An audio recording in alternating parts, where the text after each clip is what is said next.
Oh, hello there. You came just in time. This is not the Jimmy Fallon, Jimmy Kimmel, Jimmy Ellen, Jimmy Oprah show. Oh no, you're watching Valuetainment presents The Right Show. I'm so excited because a lot of new viewers have come in. This show is seen by 100,000 people per week, but with your help, subscribe, like, it will be seen by 1 million one day. All right, we're going to work our way up to that.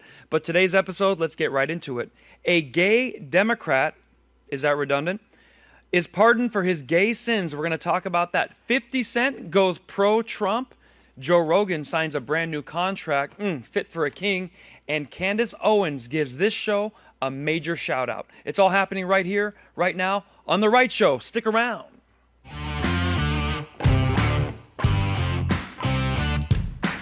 So I want to ask you right now, where are you from and what is your favorite doctor to visit? Okay, because we got cracking right here at Valuetainment Studios. Patrick Bet-David brought in one of the leading chiropractors, and it went a little something like this. You can, if you turn up the volume, you're going to hear the improvements happening in real time. This man feels like he had some Gorilla Glue in his protein shake this morning. Oh! You're tall. Is Kelly still alive? Girlfriend. Oh, shit.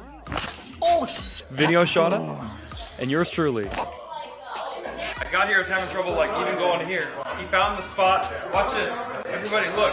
I have full range of motion now. Oh my God. Oh my God. I could not do that when I got here. That guy, right there. That's what's up, man. 5 on 3. 2, 3.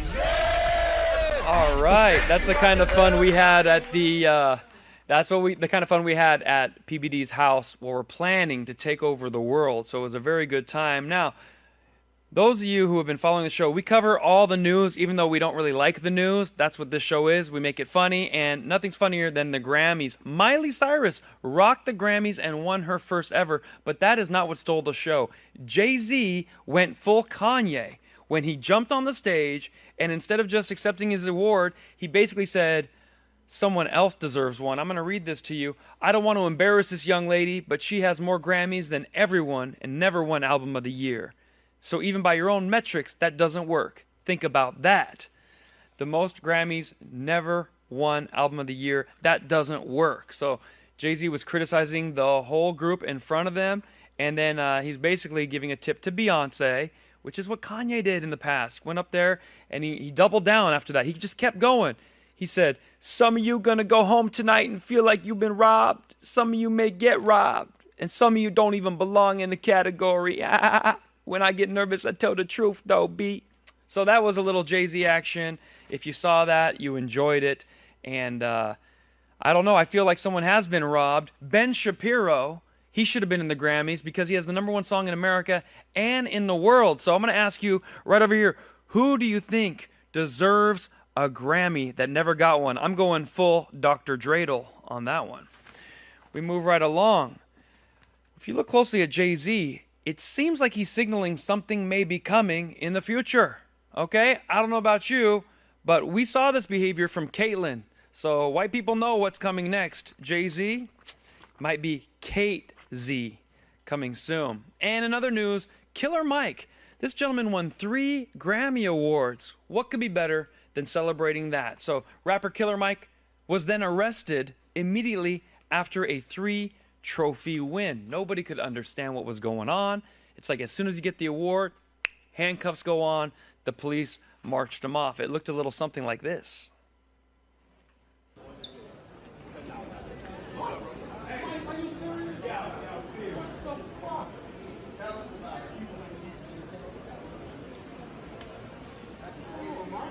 And there he goes. So not a lot was said why it happened, but as the news is coming out, we're going to fill you in. Early reports say he actually shoved or attacked a security guard or a police officer on the way to the Grammys. So how do you like that? Black man can't even win 3 Grammys and go home by himself. Gotta go in cuffs. We'll be back with more from The Right Show right after this. All right, now it's time for a little trivia. Do you recognize this gay guy? I'll give you a minute. not the one on the right, on the left. This is the Senate staffer who handled another Senate staffer's staff. If that is a little confusing, I'm going to explain it to you. A lot of people know about this story. 2 men were filmed and appeared in a gay porn video in a Senate hearing chamber just about a month and a half ago.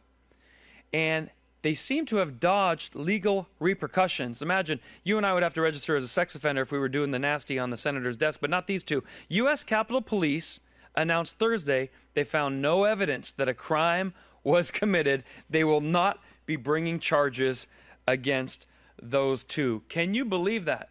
Because they got busted, and that bust went public.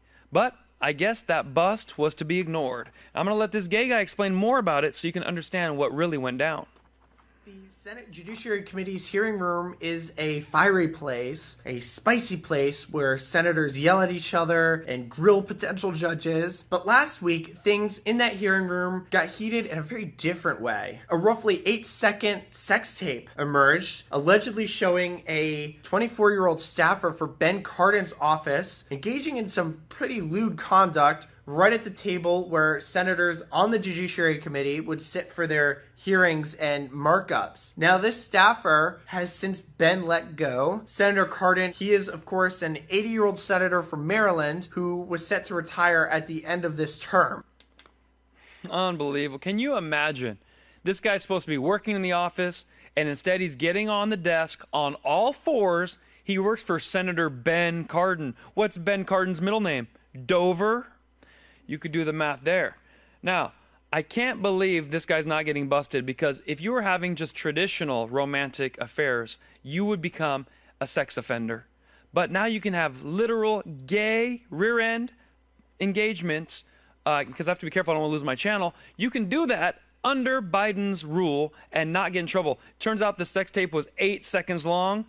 That's got to be pretty embarrassing. I know I can last at least double that. And speaking of plowing, this young man did not want to shovel snow. His father told him, get out there, shovel the driveway for your mother, do the backyard, and then go around the neighborhood and offer to shovel for $5, $10. The kid compares what his dad is asking him to slavery, and the poor black dad just looks like you don't have a clue. Take a look. Y'all want to hear something crazy? They don't want to hear nothing crazy. I'm not going out and shoveling nobody's snow. You can take all the Instagram stories you want to. My son just said that I'm treating him like a slave because I'm making him shovel the front of the house, number one. I didn't say you treat me like a slave. You did. Making me shovel. I said shoveling like a slave. Okay, same difference. No, it's not. And No, it's not. he doesn't think it's a good idea to go around the neighborhood and shovel people's fronts out for money.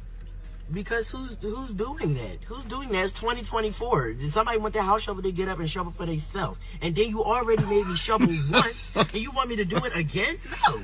Yo, this new generation, boy. This is the new generation. Go home. We used to go get money out here. I have a job. We used to. I That's have cool. a job. So you double up. No, not shoveling nobody's white lady snow. No, You supposed to see this opportunity no, and this is seize not an it. opportunity. No, that's more work for me. Why would I do that? This is an off day at school for me. I want to lay home and lay in my bed with no clothes on all day. I'm not going out shoveling nobody else's snow. No, I want to shovel your snow. No. So that young man said, hail snow, when daddy asked him to shovel it. Now, I have a question for you, okay? And we're going to ask you right here. Do you think the good Lord provided a little opportunity and shoveling a little snow, he could have made some money? He says he already has a job, but at the same time, what? A lot of people have a job. You pick up a little side hustle, you make more money, you get out of the rat race a little bit earlier. Put in the comments if you think he should have shoveled that snow. That's the problem with the generation today. I'm going to tell you this. I have a full-time job, but if someone offers me a couple $100s to do something else this weekend, hint, I will do it. So put that in the comments. Let's see what kind of offers I get. I think the father's completely accurate.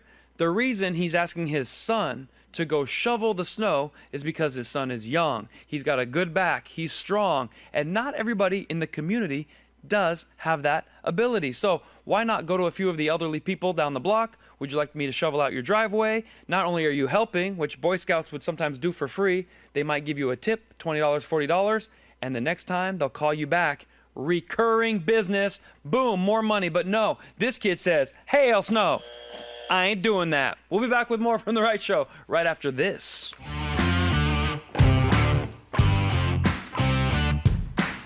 So there's a little thing called Tiara's Law. If you don't know what it is, if you've been accused of a felony and found guilty and went to jail, then you might not be able to just change your name easily because they don't want you trying to evade some sort of history. But a lot of states will let you change your name. But something that some people are doing now is they're transitioning and changing to a whole new gender. And then it's getting kind of murky whether they can find out this person was accused of this crime, and this crime, but now that person doesn't exist. Instead of Frank, the name is now Tiara. In fact, we're going to let Tiara explain why he/she deserves more rights. Kelly is a trans woman living in Colorado. She's a performer. She's also a convicted felon. So in Florida, when you have three of a similar charge, whether they're misdemeanor, if they're misdemeanors and they're three of the similar charge, they become a felony charge. So that's where my felony came from, was from being a sex worker. As she began to transition, a piece of her past always stayed, her legal name, a name she no longer identifies with, and shudders when she hears it. Every single time, and it's horrible. I hate it. I absolutely hate it. But a new bill is hoping to change that. I mean, this is Tiara's Law. Democratic State Representative Lorena Garcia introduced HB 1071. It clarifies in state law that if someone has a felony and they're also trans, they can get their name changed if the court allows it. Wow. So there it is. That voice threw me for a loop. I got to be honest. I see this person who's trans, and they're like, yeah, man, we got to change this law. I'm trying to change my name. I'm like, hey, if you're transitioning, start with the voice. It's the easiest place to begin, right? So we're going to ask you in the comments, do you believe that someone who has multiple felonies should be able to change their name, change their gender, and start to clean up their act? Because if that's true, Kayvon didn't do all those crimes. I now identify as Kayvonita. All right, we'll be back with more for The Right Show. Well, you know what? Let's just stick around on this for a little bit, because I'm going to tell you, we have another situation where someone was actually behaving badly. We have Ayanna Presley, who is the bald-headed squad member of the AOC domain there, and she was saying that Walgreens should not be closing in her community. If you don't know, Walgreens has been getting robbed and just kind of looted, and they have a new rule: if anything's under $1,000, don't chase, just record it, fill it out. But if 10 people come in wearing a full-blown ski mask, you're not going to really catch anybody. So Walgreens decided, let's shut the doors. Ayanna Presley says, no, you can't do that. Take a look. Walgreens is planning to close yet another pharmacy in the Massachusetts 7th, this time on Warren Street in Roxbury, a community that is 85% Black and Latino. This closure is a part of a larger trend of abandoning low-income communities like the previous closures in Mattapan and Hyde Park, both in the Massachusetts 7th. When a Walgreens leaves a neighborhood, they disrupt the entire community, and they take with them baby formula, diapers, asthma inhalers, life-saving medications, and of course, jobs. These closures are not arbitrary, and they are not innocent. They are life-threatening acts of racial and economic discrimination. That is why I joined with Senator Markey and Warren to demand answers from Walgreens CEO. Why was there no community input, no adequate notice to customers, and no transition resources to prevent gaps in health care? Shame on you, Walgreens. Having a website with talking points about health equity and underserved communities is not enough. Walgreens is a multi-billion-dollar corporation that needs to put their money where their mouth is and stop divesting from Black and brown communities. Oh my goodness. Only a radical left-wing Democrat could blame Walgreens after getting robbed, burned down, looted, the staff members beat up, security guards shot, stabbed, and otherwise hurt, and say, you owe this community, stick around. A community store is there to provide a convenience if they can get a profit in return. I'll be honest, to go get a Gatorade for $3, $4, 2 for $5, I believe, that's a good deal. That's very convenient. So I would be mad because now I don't have a convenience store. What's going to replace that convenience store? Something a little more secure, like a check cashing place with plexiglass, or a gun store, or a liquor store where the guy behind the counter has his own 45 and he's going to be able to handle his business. So the question is, why do they want to blame Walgreens so bad? Walgreens does not have a commitment. This is not a shelter, a government-sponsored shelter. This is a corporation. So the left, you got to get it together, because Florida, we're booming. We love business down here. Texas, doing great. But anywhere the left is in charge starts to fall apart. Think about that. And somebody noticed that. A little guy by the name of 50 Cent. Okay? I'm going to show you Curtis Jackson. 50 Cent noticed what New York was doing.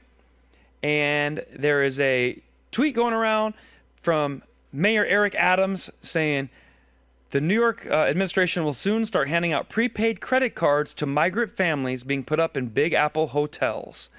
50 Cent did not like that one bit. He said, WTF, Mayor Adams? Call my phone. I don't understand how this works. Somebody explain.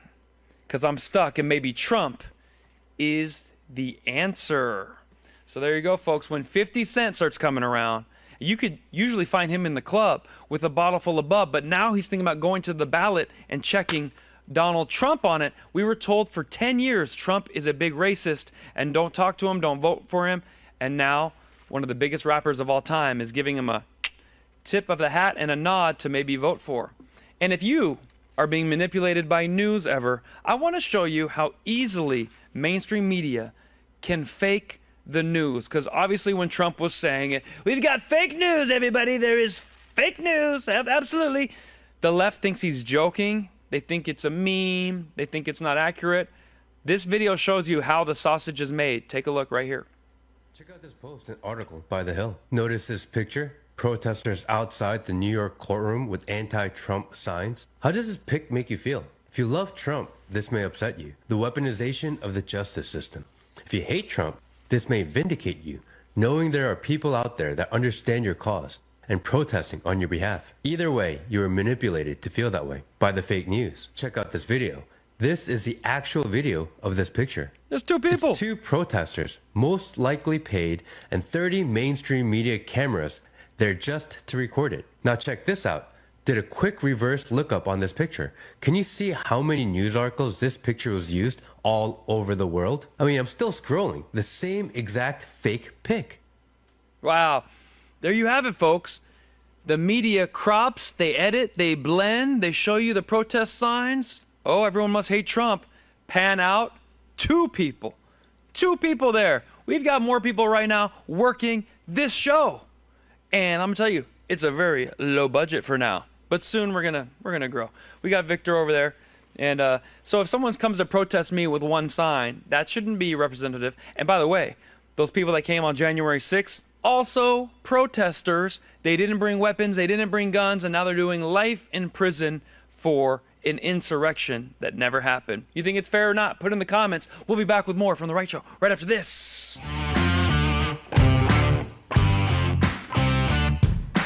All right, this is kind of a fun thing. As a comedian, it's a redemption story. When you work in Hollywood, when you do comedy shows for Netflix, Comedy Central, Saturday Night Live, SNL, sorry not laughing, whatever you want to call it, we have a little problem. You see, if you don't bow to the radical left, they kick you off the platform. That's why they can say, there's really no good conservative comedians out there. Look at our platforms. They're not on here. They start to kind of curate their own talent. So we got a guy named Shane Gillis. You might recognize him. Take a look. Shane is a happy-go-lucky guy, very creative, funny, kind of a guy you'd want to have a beer with. And he was famously fired from Saturday Night Live after getting hired. So they did a big announcement. We're hiring Shane Gillis. People are like, who is this guy? And they worked double time to figure out who is this fat white guy and how did he get on a show, which we're trying to make more spots for minorities. It can't be that he's talented, good at acting, good at writing. No, no, no. He's racist. We have to find out. And sure enough, sadly, Shane gave them the smallest amount of rope to tie him up with. We read here, Shane Gillis is now going to host Saturday Night Live 5 years after he was fired from the show for offensive comments. How is that for a redemption story? So big applause to you, Shane, because you have to be very good at comedy to get fired from a show, unceremoniously work your way back up, and then the show's like, dang, you are good. Can you host? My question is, if he was too racist to be on the show, then why are you letting him host now? I think he should be hired and given 5 years of back pay for that. So, I'm going to read this to you. After SNL announced that he was no longer a part of the cast, in which he said he respected that decision, he then went on to say this. And this was his apology. It feels ridiculous for comedians to be making serious public statements, but here we are. I'm a comedian who's funny enough to get SNL. That can never be taken away. Of course, I wanted the opportunity to prove myself on SNL, but I understand it would be too much of a distraction. I respect the decision they made. I'm honestly grateful for the opportunity. I was always a Mad TV guy anyway. Well done, well done. Well done putting them in their place in that apology. So this is all what went down 5 years ago. I gave you the backstory. And what did he say that was so bad? Well, comedians do podcasts. Podcasts is give you an open mic for an hour, one day, maybe 1 day a week. So in the last 10 years, he's probably had about 1,000 hours of podcasting. And in one of the podcasts, he said he doesn't like Chinatown. The food looks dirty. And I think he saw a dog in one of the windows. He didn't want to eat the dog, you know, or like, oh, this is delicious. What is it? Oh, it's dog. And he did the impression, oh, it's a dog. And they said he's a racist. I'm like, you're going to fire a man, take away his lifelong dream because he said, oh, it's a dog. You know, not the best joke in the world, but he admitted that. The other thing he did is he made a few jokes about LGB. So what did they do after they fired Shane?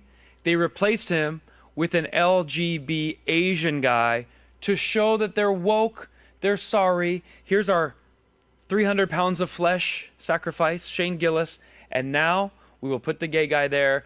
Did we do good? So I'm going to ask you, do you think it's a great thing that Shane Gillis is back? Do you think he should host? And do you like my idea that he should get paid 5 years worth of back pay for taking this position since they waffled and he never did? Can't wait to hear it, because that's going to be one of the biggest stories in comedy when it happens. Other big news in comedy is Elon Musk is one of the funniest billionaires around. Elon is proposing a new idea. He wants to open up a school. He brought this up 3 years ago. He's doing it again. He wants to open the Texas Institute of Technology and Science for the merchandise alone. So he's tweeting this. He's back on it again. Millions of people are upvoting this, retweeting this. They want him to open TITS University, the only place where you actually want D's. I hope you like that joke. A's are okay, B's are better, C's are good, D's. And I don't know about F. That might go, F still might be a fail. I don't know about you guys. That'll be up to you guys. Everyone has their own interests. But this isn't the first time Elon has been hilarious. Elon has always been funny, even with the naming of his cars. Now, I'm surprised some people still don't know this, but when Tesla first came out, he wanted the Model S. Then he wanted the Model X and the Model Y. And in the middle, he wanted to put the Model E, but that's already owned by Ford from way back in the day. He tried to buy it. They wouldn't do it. So he just made it a 3. But we all know a 3 is a backwards E, right? So when you spell out the names of his cars, you have the S, the 3, the X, and the Y. Elon has been trolling us for a decade. Hats off to you, my favorite funny billionaire comedian. And on his way to be a billionaire is none other than Joe Rogan. Joe Rogan signs another deal, people believe, to be up to $250 million worth on Spotify, and things are heating up. He's now going to get to post some of these podcasts on YouTube, because for the longest time you could only get it on Spotify. Well, they're going to put it on more platforms, so you might be able to basically obtain his podcast a lot easier. And you're not going to need to do that, because we have our own podcast here. We have our own comedy here, and I think you're going to love it. So here's what I want you to do. I want you to not take my word for it. What good is it if I tell you how funny we are, how good we are? I want you to take the word of Candace Owens, the #1 female African-American conservative on podcasting, on TV, on college campuses. She got a hold of one of our comedy sketches about United Airlines, how they'll hire anybody now just to hit a quota. She was laughing so hard she shared it on her show. This warmed my heart. I've made it, Mom! Mom, Candace is showing us on her own show. None of us should want to fly in the skies with pilots that have been installed there to fill a DEI initiative. United Airline CEO came out and said that they just had a magic number that they wanted to hit. They want to make sure there's more women. They want to make sure that there is more Black people, which means that their efforts to employ people, which, by the way, is fundamentally racist and sexist, judging people by how they look and things of that nature, is really going to harm us as the flyers. So, of course, me, Charlie Kirk have come out and said, that makes us nervous to fly. We're going to wonder now when we see a Black person or a woman whether or not they are qualified or whether it's just the United CEO trying to hit his quota. I personally want to live in a world that's a meritocracy. Please, I don't care what color they are. Just make sure they can fly this plane. That's it. Which is why it brings me pleasure to present you guys with this hilarious clip. This comedian's name is Kayvon, and he took a stab at the hiring process of United Airlines. Take a listen. So, what makes you qualified to be the next United Airlines pilot? Porque soy latina, mujer, inmigrante, sé cocinar. I've always had an interest in flying, just a little concerned on narcolepsy. What makes you qualified? I just love flying. I have over 10,000 hours of flight time, and I did 3 tours in Afghanistan. Any history of mental illness in your family? My uncle has Down syndrome. Perfect. Can you get in here for an interview? Huh? And I'm a woman, so I'd love to be a woman pilot. Did you march for BLM? No, but I put the black square on my page. A lot of people did that. Love it. Of course. Hired. May I? Hired. Fantastic. You're hired. Hey, you're hired. So what makes you qualified? Well, I'm Black. Black? Hired. That's it? I'm sorry. I'm sorry. You're hired. I'm paralyzed. Not paralyzed from having a job. You're hired. Thanks. I mean, that's it. You're Black hired. Amazing. That's what's going on, you guys. Fly with caution. By the way, guys, if you'd like to follow that comedian, again, he goes by Kayvon, but his real name is Kevin Moezi. We will include everything, all of the links in the bottom. You can follow him on Instagram. You can follow him on YouTube. Be sure to check. Oh, I feel like it's Valentine's Day and Candace is like a pretty big crush, right? Don't worry, folks. Candace is already married, so it's very innocent, but very happy to see that. And I love that she said that. Now, she did say his real name is Kevin Moezi. My real name is not Kevin Moezi. My real name, I've never lied to you, Kayvon Moezi. So keep it easy. Now we're going to ask you, the audience, we need your help. We need to know, what kind of sketches do you want us to make next, all right? You can be on the writing side, because we're going to read these comments. Should we make fun of a political interview? Should we make fun of a dating app? Should we make fun of something going on in the society? Let us know. We're going to kind of go through your suggestions, and we're going to make a funny clip, because we got Valentine's Day, Super Bowl, we got 4th of July, we got St. Patrick's. There's a lot of things coming up. And of course, there's work-related issues and pop stars. Put in the comments. Can't wait to see it. The reason I say that is because Super Bowl's coming up, and we made a very chaotic little Super Bowl commercial. I want to see if you like it. This is the last thing we're going to show you here on The Right Show, but we always like to end with a little laugh. So this is what it would look like if salsa was so good, you tried to propose by putting the ring in it, and what happens if somebody ate it? I'm gonna propose to Christine. Again? You proposed last year at the hockey game. She said no. It was on the Jumbotron. Put the ring in the salsa. How great is that, right? Right. You're really gonna make me bring in the groceries yet again by myself. Here's the salsa. Oh. Ray? We're definitely gonna need more salsa. Hellman's Mango Salsa. You can't help but inhale it. Just get more salsa. What an idiot. I mean, God, who puts the ring in the salsa? All right, please let me know how you proposed to your special loved one. Did you do something creative? Did you put in the champagne and she didn't notice and she drank it? That is what we want to hear from you. Folks, we've made it to the end of The Right Show. This is the news for people who hate the news. We're waking America up with laughter, and we're going to laugh our way through politics. If you want to see a live stand-up comedy show, all you got to do is visit the K-Vaughn comedy website. We got Houston, Arlington, Carson City, Nevada, Tacoma, Louisville, Fort Wayne, Indiana, and Appleton, Wisconsin. Podcasters, if you're listening, k-vaughncomedy.com, get a seat and get ready to laugh and laugh your way through the weekend because, folks, I had a blast with you, and I'm glad we could do this. We tell the truth through comedy, even if you don't want to hear it. We'll be back next week with a whole lot more from The Right Show. Thanks for watching. Bye-bye.